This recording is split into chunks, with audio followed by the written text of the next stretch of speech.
शामिल करते हैं मलकवाल से। मलकवाल के नवा इलाके रुकन में बासर अफराद का बेवा की करोड़ों मालिक की प्रॉपर्टी पर कब्जा। मलकवाल के नवा इलाके रुकन में बासर अफराद ने बेवा की करोड़ों रुपए की प्रॉपर्टी पर कब्जा कर लिया, जबकि बेवा औरत को घर से निकाल दिया। तफसीलात के मुताबिक मीडिया नुमाइंदगान से बात करते हुए अहले दिया मोहम्मद बशीर और नवाज बाबू ने बताया कि मंजूर अहमद नज़ीर मोहम्मद दोनों हकीकी भाई हैं।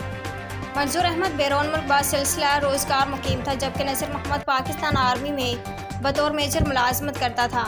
मंजूर अहमद ने बैरून मुल्क से वापस आते ही मेन बाजार में दुकानें तामीर की, जिन पर नज़ीर मोहम्मद ने नाजायज़ कब्जा कर लिया, जबकि मंजूर अहमद की जोजा और उसके बेटों को घर से निकाल दिया। मीडिया से गुफ्तगू करते हुए बेवा और उसके बेटे परवेज़ मंसूर ने बताया कि बासर होने की वजह से हमारी जायदाद पर कब्जा कर लिया था और हमें घर से निकाल दिया गया था। इसके बावजूद मेरे खिलाफ थाना गोचरा में एक झूठा मुकदमा दर्ज करके मुझे हरासा किया जा रहा है।